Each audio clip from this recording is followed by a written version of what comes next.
প্রাণঘাতী জলাতঙ্ক রোগের ভ্যাকসিন সংকট দেখা দিয়েছে সিরাজগঞ্জে। দীর্ঘ 1 বছর জেলার সদর হাসপাতাল সহ উপজেলার স্বাস্থ্য কমপ্লেক্সগুলোতে নেই প্রয়োজনীয় ভ্যাকসিন। বাধ্য হয়ে বাইরের ফার্মেসি থেকে ভ্যাকসিন কিনতে হচ্ছে রোগীর স্বজনদের। এতে বিপাকে পড়েছেন দুস্থ রোগীরা। কর্তৃপক্ষ বলছে দ্রুত সমস্যার সমাধান হবে। প্রতিনিধি মাহবুব চৌধুরীর পাঠানো তথ্য ও ভিডিও চিত্রে বিস্তারিত থাকছে ডেস্ক রিপোর্টে। কুকুরের কামড় বা আঁচড়ের মাধ্যমে হয় জলাতঙ্ক রোগ। বিড়াল, শেয়াল ও বানরও এই রোগ ছড়াতে পারে। প্রাণঘাতী জলাতঙ্ক রোগের প্রতিষেধক হল ভ্যাকসিন। এই ভ্যাকসিনের অভাবে চরম বিপাকে পড়েছে সিরাজগঞ্জের মানুষ। সদর হাসপাতাল সহ উপজেলা হাসপাতালগুলোতে গত 1 বছর ধরে নিয়মিত পাওয়া যাচ্ছে না ভ্যাকসিন।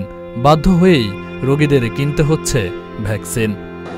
আমরা বিলাই খামসা মারছে, আমরা চলে আসি। আমরা জানি যে এখানে ফ্রিতে পাওয়া যায়, কিন্তু ফ্রিতে পাই নাই। আমরা দোকান থেকে কিনে আনছি, কিনে নিয়ে আমরা দিছি।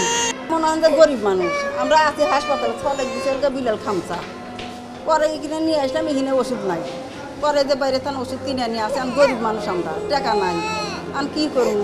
আমি 15 তারিখে টিকা দেওয়ার জন্য আসি। তো ওদের ভাষ্য মতে হচ্ছে 15 তারিখের পর থেকে আসলে ভ্যাকসিন অ্যাভেলেবেল নাই। তো সবার তো সামর্থ্য নাই কিনে নেওয়ার। এই ভ্যাকসিনটার প্রাইস হচ্ছে অলমোস্ট 500 টাকা। তবে অভিযোগ অস্বীকার করে জেনারেল হাসপাতাল কর্তৃপক্ষ জানান, রোগীদের বিনামূল্যে ভ্যাকসিন দেয়া হচ্ছে। মাঝে মধ্যে ভ্যাকসিনের সংকট হওয়ার কথাও স্বীকার করেন তিনি। অ্যান্টিরেবিস ভ্যাকসিন আমরা পাচ্ছি, তার কার্যক্রম চলমান আছে। এই গত মাসেই আনা হয়েছে আমাদের। তো 200 ভাইল দিয়েছিল, জাস্ট 3-4 দিন আগে মনে হয় শেষ হয়েছে। আমাদের চাহিদা দেওয়া আছে, নেক্সট ওয়ার্কিং ডেতে আমরা নিয়ে আসবো আবার। 6 মাস এক নাগারে ছিল না, এরকম না, হয়তো শেষ হয়ে গেলে মাঝে 10-15 দিন এরকম গ্যাপ হয়েছে। তো আমাদের চাহিদা যা দেয় সেই অনুযায়ী পর্যাপ্ত পেলে এই গ্যাপটা হতো না, কিন্তু পর্যাপ্ত আমরা পাই না বলে মাঝে হয়তো গ্যাপ হয়ে যায় একটু।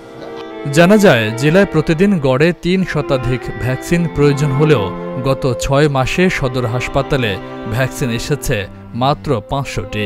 মারাত্মক ভাইরাসজনিত জলাতঙ্ক রোগ প্রতিরোধে হাসপাতালগুলোতে পর্যাপ্ত ভ্যাকসিন সরবরাহের দাবি সিরাজগঞ্জবাসীর।